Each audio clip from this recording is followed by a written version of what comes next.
Hello guys, welcome back our channel.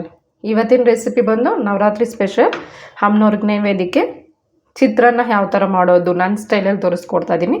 ಫಂಕ್ಷನ್ಸ್ಗಾಗಿರ್ಬೋದು, morning ಬ್ರೇಕ್ಫಾಸ್ಟಿಗಾಗಿರ್ಬೋದು, lunch ಬಾಕ್ಸಿಗಾಗಿರ್ಬೋದು, ಸಿಂಪಲಾಗಿ ಬೇಗ ಈಸಿಯಾಗಿ ಆಗುವಂಥ ರೆಸಿಪಿ ಅಂತಲೇ ಹೇಳ್ಬೋದು. ನಾನು ಮಾಡೋದೆಲ್ಲ ಸಿಂಪಲಾಗೇ ತೋರಿಸ್ಕೊಡ್ತಿದ್ದೀನಿ, ಕಷ್ಟ ಅಂತೂ ಏನೂ ಇಲ್ಲ.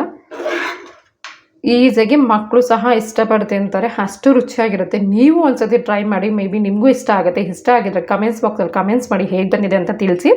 ಸೊ ಮತ್ತೆ ಆಗ್ತಾಯಿಡ ಇದು ಹೇಗೆ ಮಾಡೋದು ಅಂತ ನಾವು ವೀಡಿಯೋದಲ್ಲಿ ನೋಡ್ಕೊಂಬಂದ್ಬಿಡೋಣ. ಬನ್ನಿ, ನೋಡ್ತಿದ್ರೇ ಎಷ್ಟು ಕಲರ್ಫುಲ್ ಆಗಿದೆಯಲ್ಲ. ಬನ್ನಿ ವೀಡಿಯೋಗೆ ಹೋಗೋಣ. ಮೊದಲಿಗೆ ಒಂದು ತವ ಇಟ್ಕೊಂಡು ಇದರಲ್ಲಿ ನಾನು 2 ಟೇಬಲ್ ಸ್ಪೂನ್ ಆಯಿಲ್ ಆ್ಯಡ್ ಮಾಡ್ಕೊತಾ ಇದ್ದೀನಿ.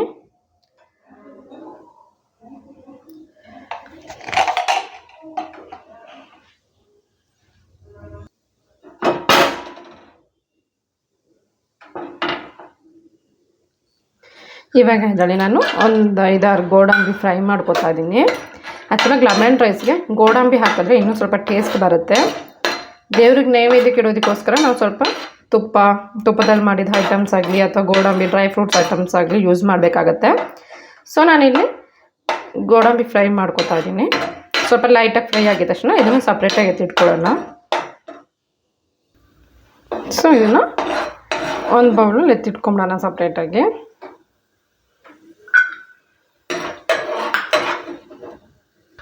ಇದೇ ಆಯಿಲ್ಗೆ ಕಡಲೆ ಬೀಜ ಆ್ಯಡ್ ಮಾಡ್ಕೊತಾ ಇದ್ದೀನಿ. ಇದನ್ನು ಸ್ವಲ್ಪ ಲೈಟಾಗಿ ಫ್ರೈ ಮಾಡ್ಕೊಳ್ಳೋಣ, ಕ್ರಿಸ್ಪಿನೆಸ್ ಬರೋವರೆಗೂ ಫ್ರೈ ಮಾಡ್ಕೊಳ್ಳೋಣ.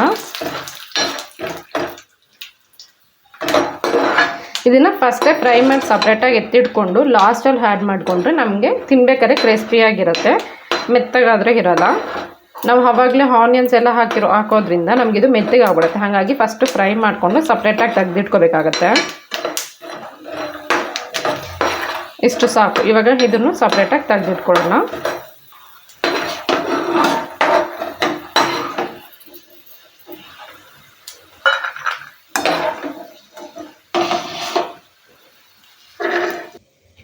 ಇವಾಗ ಇದೇ ಎಣ್ಣೆಗೆ ಒಂದು ಸ್ವಲ್ಪ ಸಾಸಿವೆ,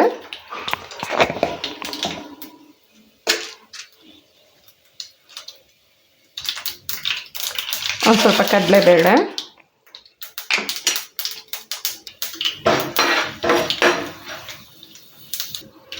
ಇವಾಗ ಇದಕ್ಕೆ ಆನಿಯನು, ಕರಿಬೇವು, ಕೊತ್ತಂಬರಿ, ಹಸಿಮೆಣ್ಸಿನ್ಕಾಯಿ ನೋಡ್ತಿದ್ದೀರಲ್ಲ, ಆನಿಯನು, ಹಸಿಮೆಣ್ಸಿನ್ಕಾಯಿ, ಕರಿಬೇವು ಇದಿಷ್ಟು ಮಿಕ್ಸ್ ಮಾಡ್ಕೊಳ್ಳೋಣ.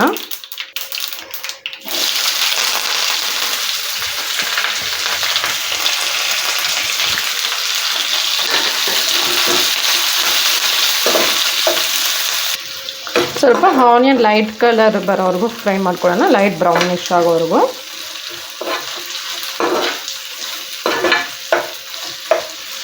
ನಾವು ಪ್ರಸಾದಕ್ಕೆ ಆನಿಯನ್ ಆಪ್ಷನಲ್ಲು ಹಾಕೊಂಡ್ರೆ ಹಾಕೋಬೋದು, ಇಲ್ಲ ಸ್ಕಿಪ್ ಮಾಡ್ಕೋಬೋದು. ಬಟ್ ಹಾಕಿದ್ರೆ ರುಚಿ ಸ್ವಲ್ಪ ಚೆನ್ನಾಗಿ ಕೊಡುತ್ತೆ. ಹಾಗಾಗಿ ಆನಿಯನ್ಸ್ ನಾರ್ಮಲಾಗಿ ಚಿತ್ರಾನ್ನಕ್ಕೆ ನಾವು ಆನಿಯನ್ಸ್ ಕಂಪಲ್ಸರಿ ಹಾಕಬೇಕಾಗುತ್ತೆ. ನೈವೇದ್ಯಕ್ಕೆ ಅಂದರೆ ಆಪ್ಷನಲ್ಲು. ನಮಗೆ ಪ್ರಸಾದಕ್ಕೆ ನೈವೇದ್ಯಕ್ಕೆ ಇಡೋ ಹಂಗಿದ್ರೆ ಆಪ್ಷನಲ್, ಆನಿಯನ್ಸ್ ಹಾಕಿದ್ರೂ ಹಾಕ್ಬೋದು, ಸ್ಕಿಪ್ ಮಾಡಿದ್ರೂ ಮಾಡ್ಬೋದು. ಬಟ್ ಹಾಕಿದ್ರೆ ಸ್ವಲ್ಪ ರುಚಿ ಇನ್ನೊಂದು ಸ್ವಲ್ಪ ಚೆನ್ನಾಗಿ ಕೊಡುತ್ತೆ ಅಷ್ಟೇ. ಸೊ ಇದು ಲೈಟಾಗಿ ಬ್ರೌನಿಶ್ ಆಗೋವರೆಗೂ ಫ್ರೈ ಮಾಡ್ಕೊಳ್ಳೋಣ.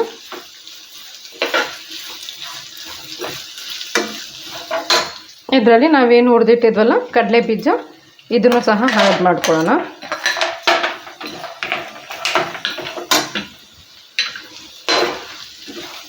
ಕಡಲೆ ಬೀಜ ಒಂದು ಸ್ವಲ್ಪ ಲಾಸ್ಟಲ್ಲಿ ಹಾಕಿದಾಗ ನಮಗೆ ಕ್ರಿಸ್ಪಿಯಾಗಿ ಚೆನ್ನಾಗಿರುತ್ತೆ, ತಿನ್ಬೇಕಾದ್ರೆ ಮೆತ್ತಗಿರಲ್ಲ. ಹಾಗಾಗಿ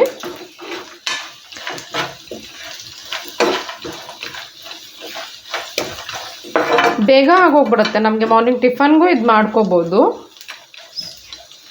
ಲಂಚಿಗೂ ಪ್ರಿಪೇರ್ ಮಾಡ್ಕೋಬೋದು. ಲಂಚ್ ಬಾಕ್ಸಿಗೆ ಮಕ್ಕಳಿಗೆ ಬೇಗ ಹಾಕಬೇಕು ಅಂದರೆ ಎಲ್ರಿಗೂ ಆಲ್ಮೋಸ್ಟ್ ಗೊತ್ತಿರುತ್ತೆ ಲೆಮನ್ ರೈಸ್. ಬಟ್ ನನ್ನ ಸ್ಟೈಲಲ್ಲಿ ಹೇಗೆ ಅಂತ ನಾನು ತೋರಿಸ್ಕೊಡ್ತಾ ಇದ್ದೀನಿ. ನೋಡ್ತಾ ಇದ್ದೀರಲ್ಲ ಎಷ್ಟು ಚೆನ್ನಾಗಿ ಕಾಣಿಸ್ತದೆ. ಇವಾಗ ನಾವು ಒಂದು ಸ್ವಲ್ಪ ಲೈಟಾಗಿ ಅರಿಶಿನ,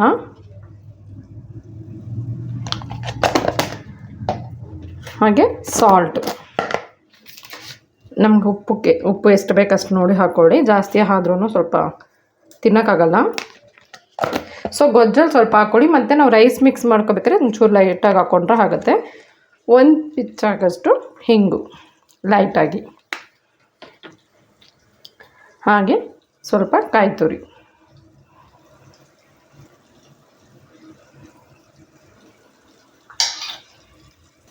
ಇವಾಗ ಇದನ್ನು ಲೈಟಾಗಿ ಮಿಕ್ಸ್ ಮಾಡ್ಕೊಳ್ಳೋಣ.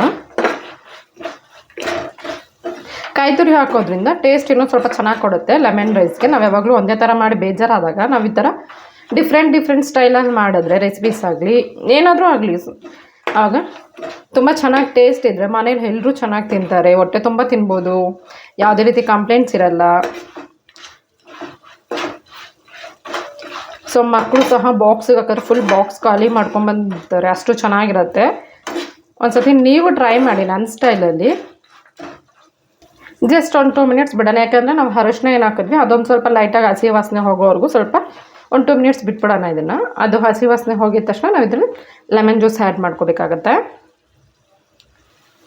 ಇವಾಗ ನಾವು ಇದಕ್ಕೆ ಲೆಮನ್ ಜ್ಯೂಸ್ ಆ್ಯಡ್ ಮಾಡ್ಕೊಳ್ಳೋಣ.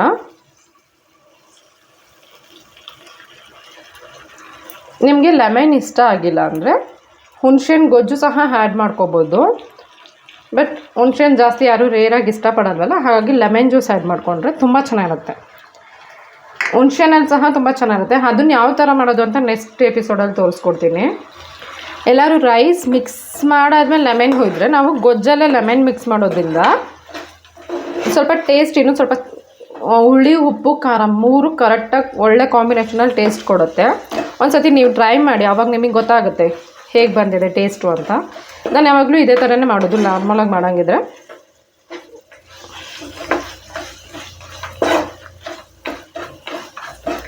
ಇವಾಗ ನಾವು ಇದರಲ್ಲಿ ಸ್ವಲ್ಪ ಕೊತ್ತಂಬರಿ ಆ್ಯಡ್ ಮಾಡ್ಕೊಳ್ಳೋಣ. ಇವಾಗ ನಾವು ಗ್ಯಾಸ್ ಆಫ್ ಮಾಡಿಕೊಂಡು ಇದಕ್ಕೆ ಸ್ವಲ್ಪ ಕೊತ್ತಂಬರಿ,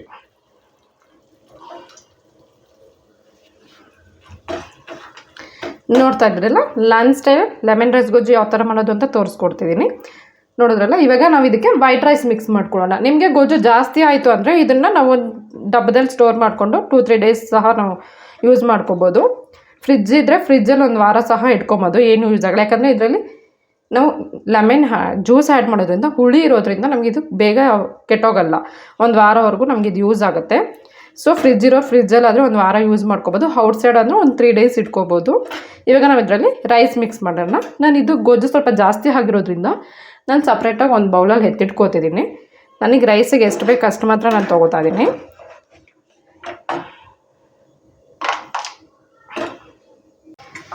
ಈಗ ನಾನು ಇದಕ್ಕೆ ರೈಸನ್ನ ಬಿಸಿ ರೈಸ್ನ ಸ್ವಲ್ಪ ಹಾರಕ್ಕಿಟ್ಟಿದ್ದೆ.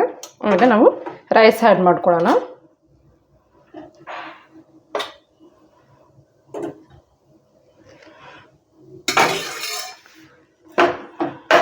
ಇದು ಫುಲ್ ಇವಾಗ ಗೊಜ್ಜೆಲ್ಲ ಮಿಕ್ಸ್ ಮಾಡ್ಕೊಳ್ಳೋಣ ರೈಸಲ್ಲಿ.